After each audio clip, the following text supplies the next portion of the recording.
And the thing I like about, Rick likes to say that we finish each other's sentences and that we plagiarize from each other. And I always remind him that it's not called plagiarism anymore, it's called sampling and collaging. So let's be hip hop about it and generous about it, just give it away. But what I really like about writing with Rick isn't just that we see things eye to eye. In fact, I think what's most interesting is that we actually don't always see things eye to eye. I think he has a particularly restless mind and sees things uniquely, and that's what's fun about any partnership. So writing this was terrifically fun, and hanging out and going on this kind of run around the world talking about it's been fun. I wanted to say a quick word about the book. Teaching the Taboo, for those of you who are teachers or those of you who are educators in the broader realm, and we think of teaching, I should say, right at the start, not as a classroom-based activity particularly, but teaching is something that goes on everywhere. We don't think of education as a particularly K to 12 or K to 16 activity either. We don't think of education as preparation for life. We think of education as life itself, and that's part of what powers our approach to teaching. But this is a book, Teaching the Taboo is a book that argues that what is not educative is passing on the cliches and the common sense that we all take for granted. That's not education. Education is asking questions of the world. Education is queering the world or challenging the world. And the big message, of this book is that while schools are so much about getting right answers, we're much more interested in asking the next question and then the next question. And while schools are so certain on the question of curriculum that we sum up the knowledge, Teaching the Taboo is always about asking what knowledge is of most use and why. So, we see again and again in the current school wars, we see people who are, literate in the sense of, can write and read, but not literate in the sense of being able to read the world. Teaching the Taboo is asking you to read the world. And while we kind of are caught up in the notion that education is a commodity to be bought and sold in the marketplace, Teaching the Taboo takes the position that education is a human right and a journey, and it's not something that's easily captured or bought and sold. And particularly in a democracy, even an imperfect or aspirational democracy, teaching is linked to a very precious and fragile ideal, and that is that every human being is of incalculable value, and therefore must be treated with awe and respect and a sense of the sacred. And that's what we try to do here. We try to show through vignettes, through stories, that the taboo is what we ought to all be teaching and insisting on for ourselves. After all, there are some young people in the group here tonight. You think of yourself, right, as a work in progress. You don't want to write your epitaph quite yet, right? This is going to shock you. But I'm 66 and I'm still a work in progress. And my mentor, Maxine Green, and another, Grace Lee Boggs, are both in their mid-90s. And I saw Maxine last week and she said, I still have things to do. I am what I am not yet. That's the human condition. What we put onto kids is the idea that it's all finished, that we know and you don't know. And we'll tell you what you need to know when you need to know it. And the most important lesson is to find your place in the hierarchy of winners and losers. And what we argue here is in a restless, complicated, dynamic, forward-charging world, not only are you not finished, not only are you a work in progress, but you're living in a history that's dynamic and moving. And your job is to dive into the wreckage with both eyes open and swim with confident strokes to a distant and indistinct shore. That's teaching the taboo.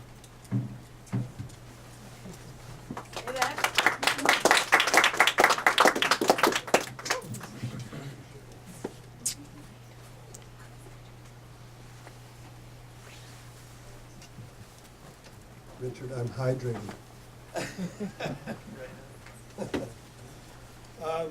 I'm being nudged by sexual urges. Yeah, there we go. Is that what you said? It's all right here.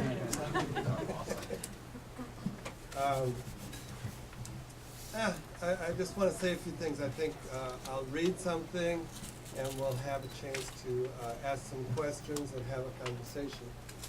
Basically, we're a couple of old teachers, and we were encouraged by our editor, who's also an old friend, to kind of write down some stories. We tend to, when we get caffeinated, to tell a lot of stories and have a lot of experience we want to share. So in a sense, this book comes out of an attempt to be an encouragement for teachers, especially new teachers and young teachers, but even old teachers like us, to validate what's the best in education. Because so much education has become simplified down to a simple matter of clerking and passing on received wisdom and sorting students. So we're really interested in kind of shifting the narrative. You know, and we were talking earlier today about how there's a lot of demoralization. I just saw that 40% of new teachers leave within the first 3 years. Partly it's the difficult working conditions. It's also just that in our culture, teaching is looked on with scorn. In spite of a few patronizing pats on the head from Arnie Duncan, it's mainly scorn. And even I think the way our Secretary of Education applauded the entire teachers force in, was it Providence? Rhode Island? Central Falls. Central Falls, Rhode Island, applauded that. Really set the stage for Scott Walker carrying forward his Republican right wing attack on teachers. So we wanted to shift the narrative because I think too often we get demoralized because we think this is how it is, this is the world, and we're not going to change it. And our feeling is fabulous things happen every day, and I always feel like teachers themselves, we all sort of have the secret code. We all secretly know the great, great stuff, the miracles that happen in classrooms every day, as well as regular failure and humiliation in front of 35 kids, which we know about too. You know, when you have spinach in your teeth, it's like that all the time. So anyway, we wanted to shift the narrative, and one book doesn't do it, but we think everyone telling their stories, it's all about stories, begins to work at that. So I'm going to read one little piece from the book, because this is a book reader, and then I'm going to just try to frame a few of the issues that have been swirling around in these conversations, and then we'll have some questions. How's that? So the book consists of various chapters. Some of them are more kind of broad, talking about issues in education, but most of them tend to be anchored in actual teaching moments or classrooms or situations. So I'm going to read part of Into the Woods, Chapter 3, just to get a feel for one school in Illinois. And yeah, I'll give you a couple of pages, give you a little flavor. At the sound of the bell, 16-year-old Maya Minter gathered her books together hastily and headed for the door. It was the first day of class for a new semester. "What's the rush?" asked Mrs. Gloman, the fifth period math teacher, peering over her half glasses, amused. "I'm on my way to Abby's World," Maya said, her open, animated face glowing, "and I don't want to be late." Miss Gloman rolled her eyes and gave a barely perceptible shake of her head. "Ah," she drew out a low, audible sigh, the bemused smile deepening slightly. "Ah, Abby's World, of course. All roads eventually lead to Abby's World." Abby's World is shorthand for a popular elective called Experiments in Reading, Literature, and the World. The creation of Abby Lesson, an English teacher with the scooped-out retro punk look of a taller, younger, and decidedly Jewish Elvis Costello. The kids all call him Mr. Lessing to his face, but the class has been Abby's World almost from the start. And over time, that title, always preceded with a sigh of wildly divergent resonances and meanings, has morphed into a metaphorical handle for a whole range of approaches, activities, and states of mind. Avi's world. Avi left the University of Colorado without much of a plan. Drifted job to job, waiting tables, of course, working for a friend in retail, and found himself at a multinational in Prague. I saw Say Anything, he says, and a line delivered by John Cusack summed up my state of mind perfectly. Avi quotes from memory. I don't want to sell anything that's bought or processed. I don't want to buy anything that's processed or sold. I don't want to process anything that's sold or bought. And then the punchline, I just want to hang out with your daughter. Avi returned home hoping to find a way to live his life without buying, selling, or processing. He wanted to hang out with somebody's daughter. Like many others, he backed into teaching. Avi's classroom is Avi's world, a jumble of books and struggling plants, a collection of carpet fragments and worn-out armchairs pushed together into the aspiration of a circle. The overhead lights are usually off, the room illuminated by candles and oil table lamps, as well as the natural light from outdoors. The work in Avi's world always involves reading an article or book, writing a story or essay, documenting, editing, rethinking, and reconnecting. There's time for discussion, of course, and also meditation, massage, stretching, yoga, and more. At the center of the whole five-ring circus, the generator and point of departure for everything else that happens, is the act of storytelling. As often prompted, provoked, or planned as it is spontaneous and surprising, someone takes center stage each day to read or speak a piece. These occasions become the raw material for vision and revision, for research and writing, for drama and poetry and song. So that's a little sense of this, and of course, the story, if it's real, it's never the simple freedom writer's story of the heroic teacher saving everyone. It's actually a story of a breach and conflict and an open-ended, unfinished problem that comes up in class, which is as it should be. One thing that we're really wanting to emphasize here is kind of to go against the common sense. And we're in a world where, we have this proliferation of charter schools in the name of reform, and the term reform has been taken away from those of us who were struggling against this sort of entrenched bureaucracy. It's been kind of taken over by the sort of neoliberal privatizing forces. And, you look at something like even Teach for America, which I think is big here. 9% of the Harvard graduating school last year applied for TFA. So apparently it's a really good thing to put on your law school application in a couple of years.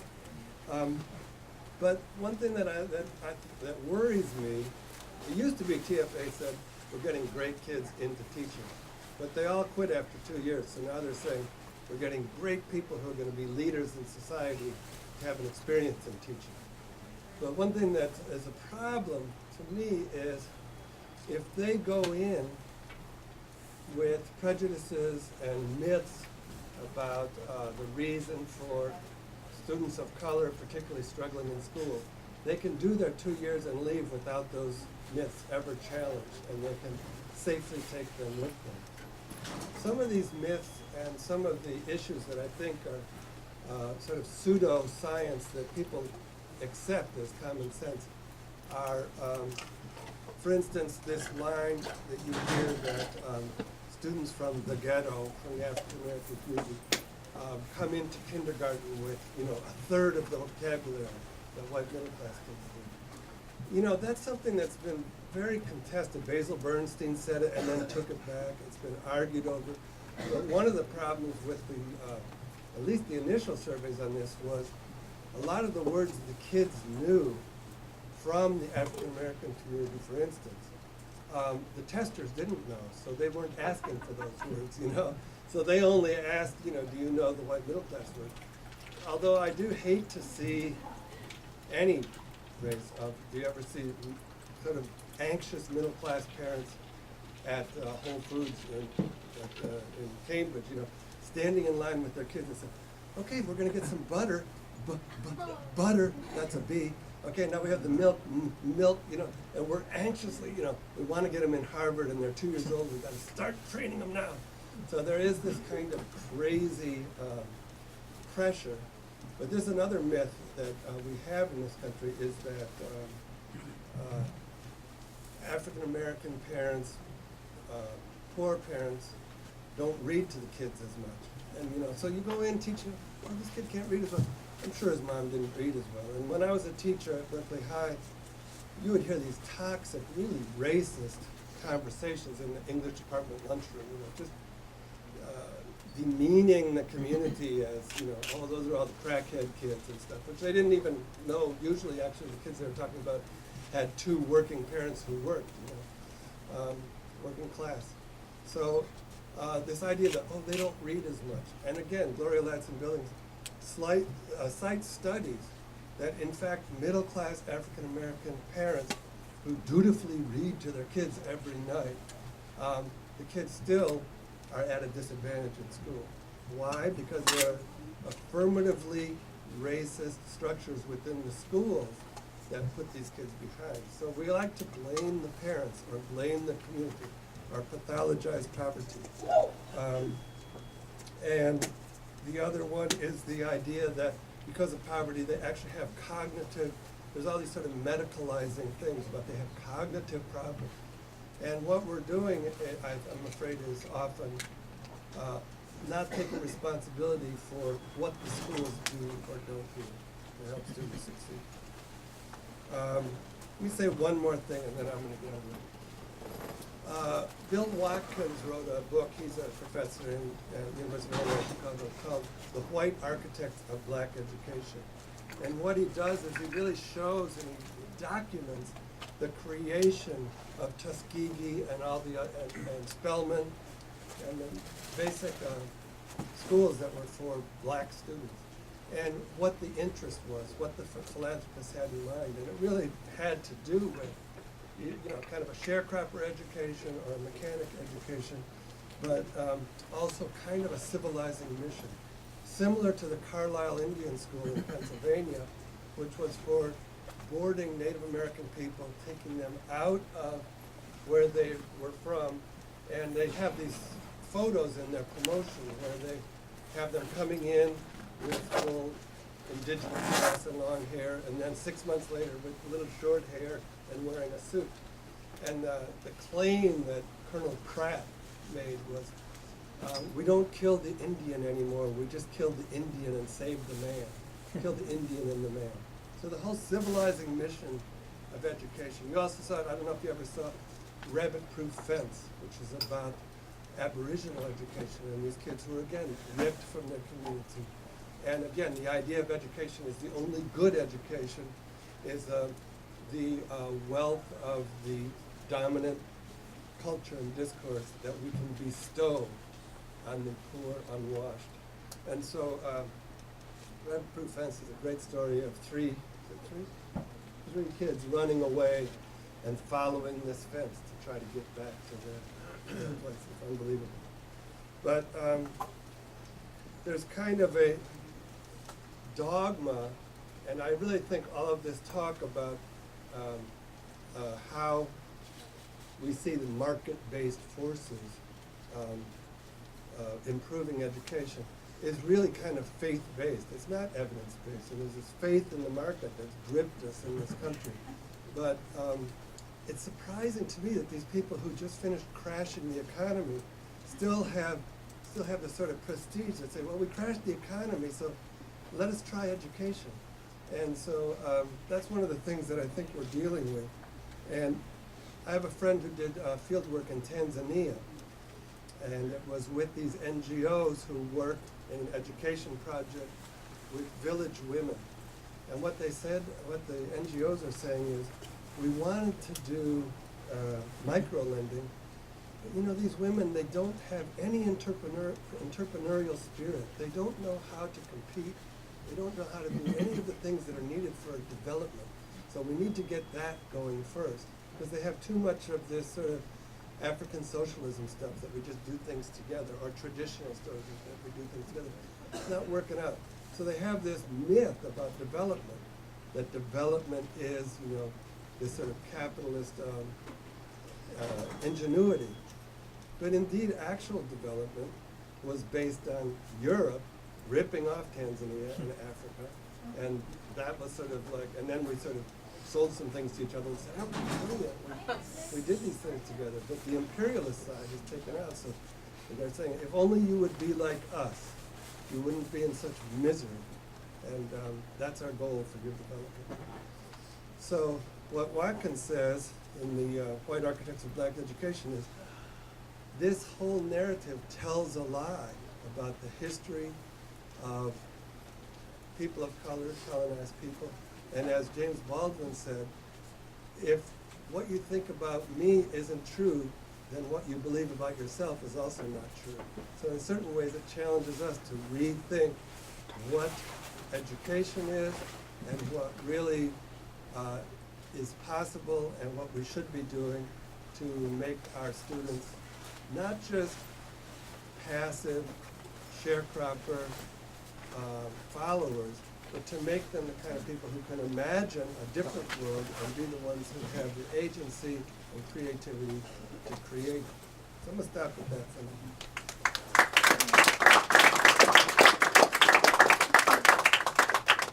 So okay, I'm going to hydrate. And let's just take questions now. We'll kind of riff from here.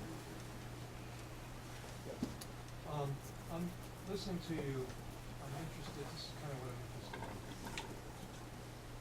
Bill was alleged to have had, and had some kind of relationship with man who's now in the White House. And we have Arnie. He wrote his memoir. He wrote his memoir. And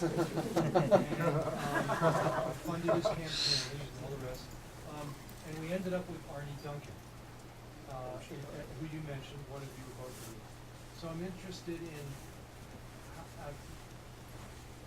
what your understanding of what those people were about when you knew them in Chicago, and how you see what has happened now that you're in the White House, both about in terms of what you're talking about tonight, but in the broader issue of I'm pretty much disgusted with the current administration. You are? I see. A lot of people in this room are probably disappointed with the administration, but I think it's a misplaced disappointment. I'm disappointed actually that James, my father, isn't up here, because as the author, I want the royalties.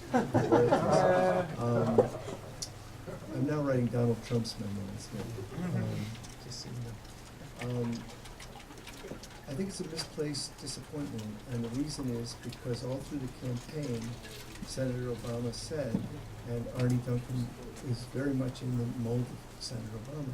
Senator Obama said again and again, I'm a moderate, pragmatic, middle of the road, compromising, and he might have added ambitious politician. And he said, I will always compromise. I will always try to find the middle. And the middle, of course, in a country like ours, in an empire of decline and so on, is constantly moving rightward at a very rapid rate. But you can look at President Obama's record in Illinois. It's the record of a compromising, pragmatic, middle of the road. But the right looked at his saying that and said, he's lying. He's a closet socialist, pals around with terrorists, he's a secret Muslim, and he's got an agenda to, make us all locked down in a communist society. That's the right wing crazies. But the left wing, the liberals and the progressives, looked at him saying those same words and said, I think he's winking at me. I can feel it. I think that he's and they noted two things. One is he's so damn smart, which is true. Smartest guy in any room he walks into. Number two, he's so compassionate, a really decent person, a nice father, a good teacher. Those things don't translate into progressive politics. And so the idea that you've used him as a kind of a blank slate to project your own fears and hopes and dreams onto him is neither fair to him, nor is it accurate in terms of his record or what he said about himself. He said one other thing during the campaign. He was asked who Martin Luther King would support, and his response was rapid and spontaneous. He said, King wouldn't support any of us. He'd be in the streets building a movement for justice. And that's correct. That's absolutely true. So so one of the things I worry about when people spend too much time, oh, and Arnie Duncan, just to bring him into the picture, he was a failure at the Chicago Public Schools, just like Rod Page was a failure in the Houston Public Schools, a complete failure. And he has a good press office and he has no results. So that's provable, that's demonstrable, and I can show you that. But he's not a successful, but one of the things about being a superintendent of a big urban district, it's like being an NFL football coach. It doesn't matter how many teams you wreck, you can still go to the next team because it's a small fraternity and they hire each other. So Arnie Duncan has nothing, no turnaround to run on. And I'll tell you a story about that in a minute if you're interested. But like his boss, Arnie is a pragmatic, middle of the road, compromising, good looking, very intelligent, compassionate, great outside jump shot guy. And that doesn't, to me, make him qualified to lead the schools, nor does the fact that Bill Gates has a gazillion dollars make him qualified to be the superintendent, the de facto superintendent of America's schools. Who appointed him? He appointed himself because of his money, and that speaks volumes to our tax code and how screwed up it is. But in any case, to get back to my concern, because I think it's a serious and ongoing concern that I have, my concern is that we spend too much time staring at the obvious centers of power: Pentagon, Wall Street, the White House, the Congress. And that's the power we have no access to. That's the power we don't know how to get close to, because it's all tied up in money and so on. We spend too little time looking at the power that's actually in our hands: the classroom, the neighborhood, the street, the community, the factory, the workshop, the university. That's the power we actually are close to. So I get bugged when people say, I wish Obama would bring us peace. Forget about it. You're looking in the wrong direction. What did you do this morning to build the peace movement? What did you do this morning to connect the peace movement to the feminist movement, or the feminist movement to the queer movement, or the queer movement to the environmental movement? We need to build a social movement that's unstoppable. Remember, Lyndon Johnson, who passed the most far-reaching civil rights legislation after Reconstruction, 100 years later, was a cracker from Texas. He was not part of the Black Freedom Movement. And FDR was not part of the labor movement. And Lincoln never belonged to an abolitionist party. Something was happening on the ground. You have touch with the ground. You don't have touch with the White House. So I'm neither disappointed nor surprised, but nor do I think we should spend much time worrying about them. I mean, they are who they are. They do what they do. They are in the pocket of, who they're in the pocket of. And we have our work, and that work is grounded work. So those of you who are classroom teachers, you have work to do every day, and there's stuff you could do every day. Not political organizing, although I recommend that as well. But even in the classroom, even in this corner of this classroom, you have stuff to do.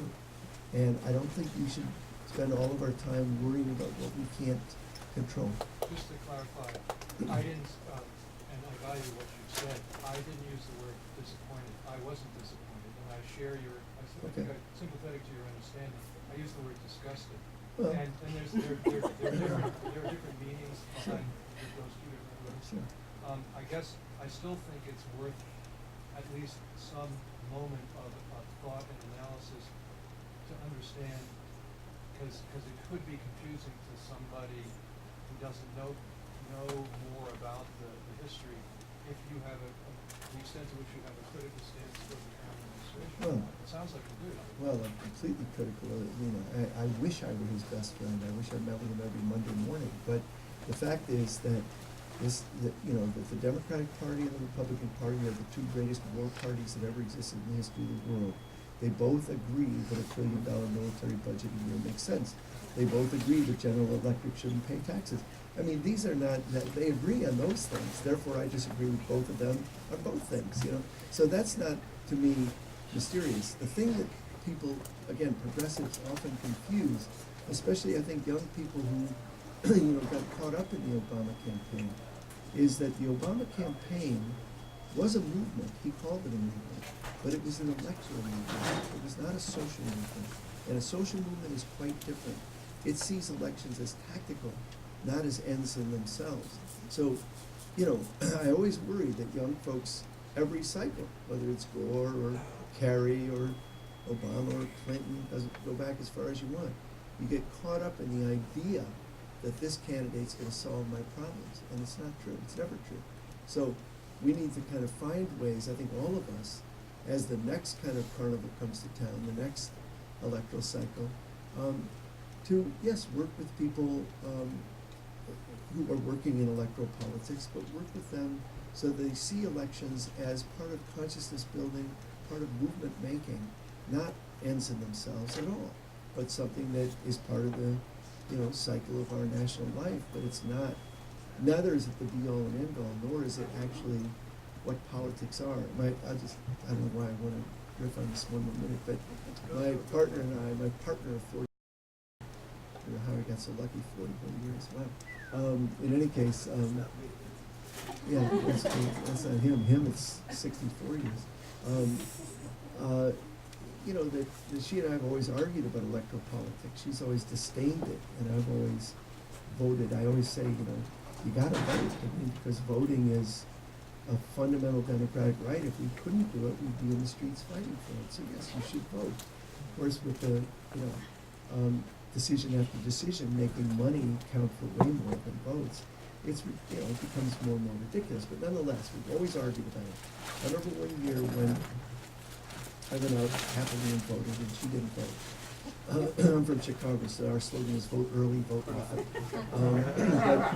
Vote dead, too. Yeah, vote the dead people, do the whole thing. But I went out and voted in New York when we were living in Manhattan. And we defeated, and the results came in, one of the things I voted for was to defeat a prison bond issue, which I felt very strongly about. I voted against the prison bond issue. We defeated it by 2,000 downstate votes. And I was so proud, and I walked around with my head high around our little sleazy apartment for 2 days. Man, my vote counted, ha ha ha. And 3 days later, Governor Kerry found the money to build the prisons. And she said, duh. And then a week later, our brother-in-law, who was the dean of CUNY Law School at the time, sued the state as a class action suit because of the vote, and stalled the prison construction for several years. So, it's an example of the fact that voting is not in itself participation in democracy, but it is something that happens and draws people's attention. We should use it as a moment of consciousness raising and organizing, not as a moment of we click a lever and feel like we're participating in democracy. We're just doing one tiny little thing. That's my, yes, sir. Can you comment on the idea of accountability in education, maybe like starting with the idea of standardized testing, and what your thoughts are about that?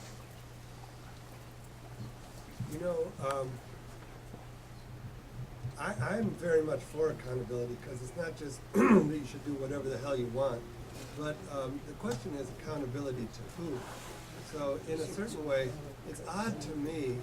We were just at AERA, the American Education Research Association in New Orleans. There's 15,000 people. It's a big professional organization of research on what works in education. But the people who make policy in education are politicians and foundations. And so, oddly enough, and they're the ones who make the standards, or promulgate the standards. So that's the odd thing. I think it should be that there's an accountability to communities, there's an accountability to parents, there's a kind of democratic process as to, really when you think about curriculum, what's curriculum? It's like, what's important to know and be able to do? What do we value? And if we really spend time thinking about what we value, it may be different than, we value getting into college and getting into Harvard and all of that. That's true for some people, but for all people, I think they value being able to be part of the democratic discourse, being ethical people, being able to think deeply and to be challenged and to gain all the skills we need to make a difference in the world. But really, the way this standardized testing and the standards are going, they're actually dumbing it down. So something's confusing to me at this point is there's this whole narrative about how bad and Americans are, how weak we are compared to the rest of the world academically. And there's this attack on teachers and schools, and we're going down to 35, 40, in Wisconsin, 50 kids to a classroom. So I don't understand that. So when they try to hold up the idea of accountability, I don't know for what. Is it, you know, some conspiracy theorists think that they're really just trying to get data and justify closing down the schools and ending public education as we know it. That they would be able to say, everyone can try, but if your school's no good, we're just gonna shut it down and we'll just have an elite education for some people. So this is what's kind of odd about the narrative of accountability that's going on now. The funny thing about Waiting for Superman, you know, we did a lot of debate about this film, Waiting for Superman, which is a very moving, to me, moving story of some individual kids who are suffering sort of child abuse, the way they put the camera on them and watch them lose the lottery to get into this big privately funded school. But the funny thing is, that film shined the light on these schools that made these claims, the KIPP schools, the Harlem Children's Zone. And then the New York Times, in spite of themselves, even though they follow that narrative pretty much, then just went and looked at the evidence. And it turned out it didn't really hold up. Even with all that money, it didn't hold up, which was kind of amazing. So, very good. So that was, that's one of the things that is, you know, we find that the standardized test scores, the biggest thing that predicts what you'll get as a senior in high school is from the first test you took in first grade. And the biggest thing that determines what your score will be in your first test in first grade is your family income. So we could just poll people on their family income and assign them a score in first grade and save a lot of money. That's something we're dealing with. Yeah, I have a couple of thoughts on that. I think that last point is hugely important because teachers hate to hear that, but it is actually deterministic. And, you know, you were talking before about the language people know and the language people don't know. I was looking at a standardized test a few years ago, and one of the, it was I think a second grade test or third grade test, and one of the multiple choices was a little diagram of people sitting on a porch, a little drawing of a family sitting on a porch, and the reading question was that people are sitting on the A, porch, B, berm, C, curb.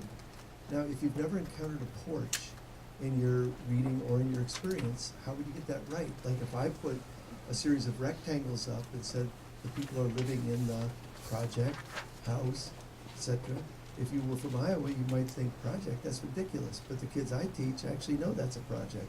So there's all those kind of things. But the basic distinction that I would make is between standards and standardization. Standards are great, and they should be set by communities. In fact, if we spent the rest of the evening setting standards for what we thought high school kids should know and experience and be able to do, I think we could come up with a pretty robust and exciting list. Because standard setting should be the business of the community, of the teachers, of the kids, of the families. And I don't think people are stupid. I think that we would come up with some good things. The problem is standardization is a different matter. Standardization is plotting scores along a continuum, a normal curve. So you have the median and you have those below and those above. But it doesn't really describe anything except the normal curve. Let's think of it differently. Let's say, and frankly, I think the standards for education, for all education in this country are quite low. Standardization has become a ferocious kind of beast that needs to be fed. And even smart people who do research on education will say, well, I know the standardized tests don't tell us anything, but it's the only measure I have. And yesterday in Illinois, they passed a bill that teachers can be fired whose kids' standardized test scores are, you know, below a certain level. And guess what? Those are the poor kids. Those aren't the kids in Winnetka. So who's going to go and teach in a ghetto school? Who would be so stupid? You're not going to have any job security. You're not going to be, you know. So all of that is messy. But, you know, the thing is, if we spend some time thinking about what would be a standard that we would like all kids to aspire to. We might say, for example, that every kid we would have the test scores in there and their grades, but we might say every kid should have an experience with community service. I think we probably would say that if we had time to talk. And our standard is that no kid graduates from high school without at least serving in 3 different communities, doing work with and for that community. That would be a standard that we could aspire to, that we could, look up to. Or we might say a standard is that every kid will have an experience with the arts, that every kid will have the ability to create an original piece of art. On and on, I could go through litanies of what we might agree with, but that's very different than saying standardization and then reducing that to a single measure on a single test on a single day. That's not an education.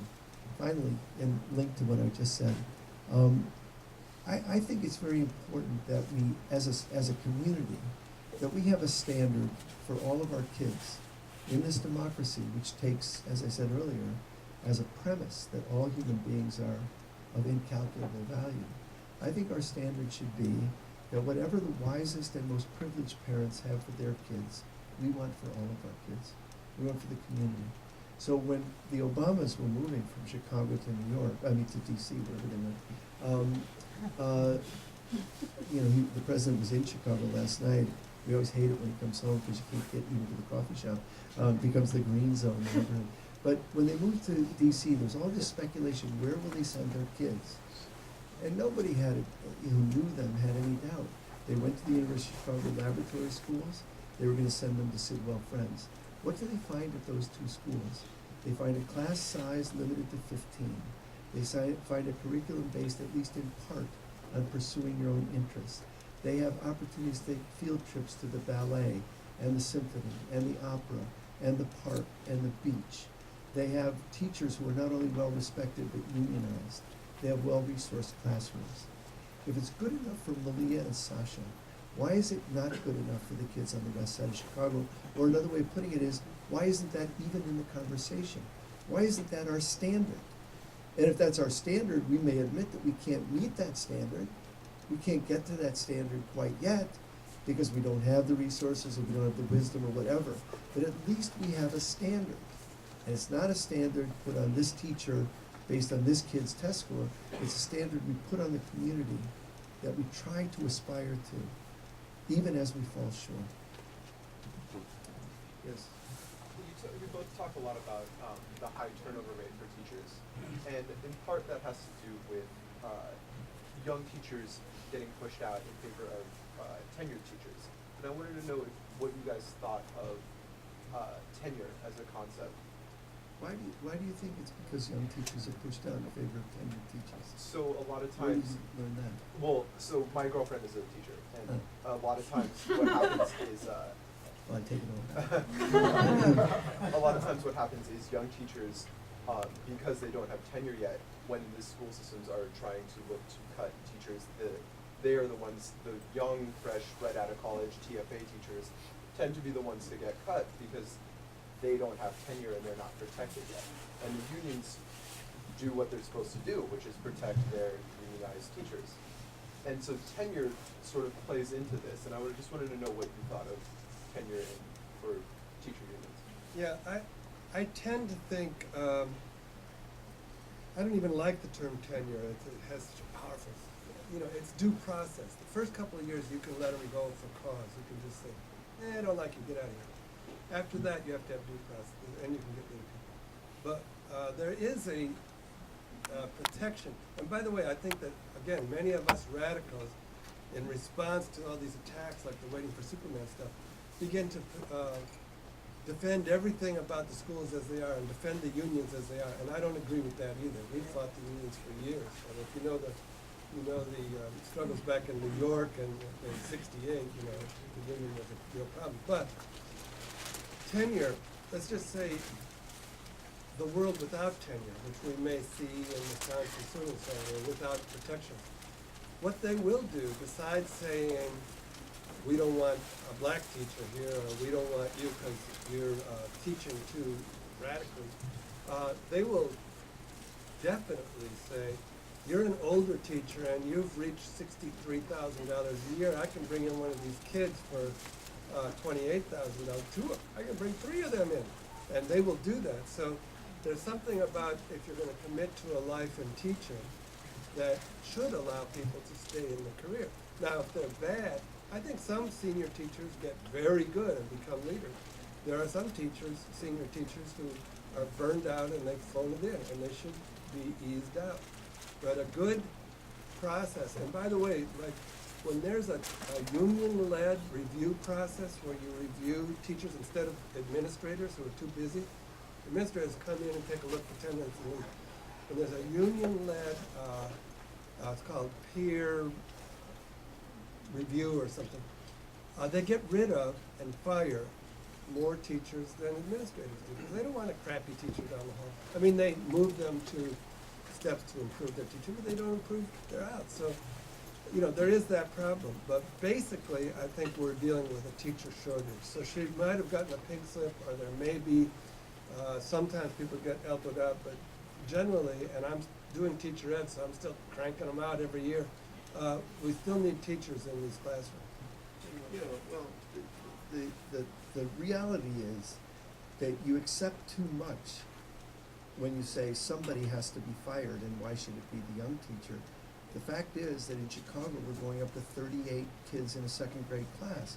We fired 3,000 teachers this year in Chicago. We need teachers. We don't need to fire teachers. And we need teachers to be committed for the long run. Due process means that you don't get fired because the principal makes a pass at you and doesn't get a date, and then he says, well, screw it, she's out. No, that's not, that's why you have due process. So a lot has been made of these rubber rooms in New York. And I should be very clear that the status quo is unacceptable to me. I find the status quo a disaster.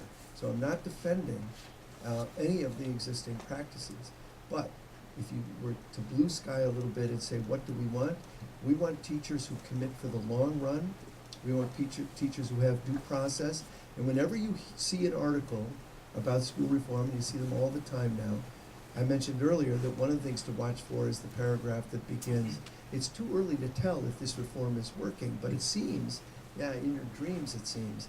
The fact is that the kind of faith-based, fact-free kind of ideology that's driving reform, you know, gets all of its right answers without any evidence. So there is no evidence that charters, for example, are doing a good job, but that doesn't slow down the juggernaut. But so so one thing to watch for is that in this education writing. But the other is this kind of sense that there is such a thing as the union defending a certain practice. It's a union contract. It's made between the board and the union. So it's a union board contract. And if you call it a union contract, you're demonizing one side of the union board agreement. I don't like most of these things. I find them repulsive, and I think that the leadership of the Chicago Public Schools has been a catastrophe for as long as I've been around. And the leadership of the Chicago Teachers Union has been pretty bad until this year. So I'm not defending anything, except as soon as you use the language, the union contract, you're lying. It's a deception. So let's get blue sky a minute. We want teachers who are smart, talented, committed, well-rested, well-paid. That's to begin with. We want teachers who have some security on their job, that they have some due process. And we want to admit that good working conditions are good learning conditions, are good teaching conditions. How do you get good working conditions? Look at the testimony of the firefighters in Ohio who were talking about how do you get good working conditions for a firefighter. All they said was, when we go into a burning building, we want a contract that stipulates how many of us go in when such and such a fire, a Class A or a Class B fire is happening. We want a contract that stipulates how many of us go in, what equipment we're carrying, and what clothing we're wearing. That makes perfect sense to me. How do you figure that out? You have a contract in which the firefighters are sitting at the table. They're not the only party at the table. But to exclude the firefighters when the question is how many of you need to go into the building, that's nuts. I say the same thing about teachers. You need a situation where good working conditions are determined in discussion. Good working conditions are good teaching conditions, are good learning conditions. We should keep reminding ourselves of that so that we don't lose track of the idea that a union is not a boogeyman, it's not the end of the world. We like the kids, we hate the unions. That's like liking the kids and hating the parents. You know, it just can't be done. The kids come with their parents, you know? So I think that tenure is mixed, but that's my response. Yes? Would you like to, you've said in a joking manner that you wrote Dreams of My Father, which seems to provide a deniability. Would you like to answer your role in, about your role in Dreams of My Father in a serious way? I've answered this question 1,000 times, I'm happy to answer it tonight. Pardon me? I've answered this question 1,000 times, and I'm happy to answer it tonight. Donald Trump is the latest person who's touting the idea. Donald Trump said, Dreams of My Father is a work of total genius. I agree. He says it's the work of a highly intelligent person. I agree. I wrote the book, I wrote every word, and if you can help me prove it, I'll split the royalties with you. I've said that consistently, and I've told Donald Trump that. If he could help me prove it, the problem with Donald Trump is he doesn't have any economic incentive to help me prove it so that he can split the royalties with me. But you look like you could use the cash, and I know I could use the cash. So yes, I wrote it, and it's a work of total genius, according to a highly intelligent, very successful businessman, Donald Trump, and it's written by a very intelligent person. That person is me.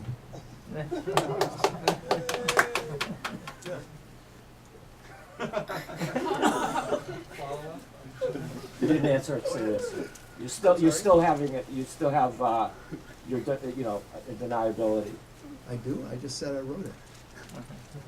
I wrote Dreams from My Father. Okay. Write But- it down, pass it on. So, in thinking about jumping back in the classroom next year in New York, and with the public school hiring freeze, limited positions in classrooms, getting some feedback from you all in terms of where can we build coalitions in schools that might not be public schools come this next year when you can't get into a public school district. Any ideas, any thoughts? I know that's New York's kind of a microcosm of what could happen or what is happening throughout the country. You know, I think that, I think a couple of things. One is I think that teaching is a noble profession wherever you do it. And it doesn't have to be school-based, and it doesn't have to be public school-based. It doesn't have to be city school-based. You know, it's a noble profession. It has different requirements given the setting that you're in. If you're in, you know, a highly privileged situation, you have a certain set of requirements, like opening people's eyes to the reality of the world before them and trying to help them see beyond the anesthetizing qualities of privilege. That's different than other kids who need to see that they have, you know, when you're teaching in other situations, the demand is to let kids see that they have, that they should be able to interrogate the world and ask questions of the world without bowing to power, you know. So there are different requirements, but it's a noble profession wherever you do it. But wherever you teach, whether it's in a school or in an after, two people who just left are founders of the Chicago writers, young Chicago authors, which is, if you haven't seen the film Louder Than a Bomb, the documentary, it was filmed here, it was screened here last week. Louder Than a Bomb is a great example of a group of teachers outside of the confines of school, doing extraordinary work with young people. To the extent that in some of the Chicago schools today, like Orr High School, which is famous for having several professional basketball players come out of there. At Orr High School today, the poetry slam team has as much cachet and as much prestige as the basketball team or the football team. That's the result of smart, great teachers working around the school, not through the school, but kind of around the school. So there's a lot of places to make an impact.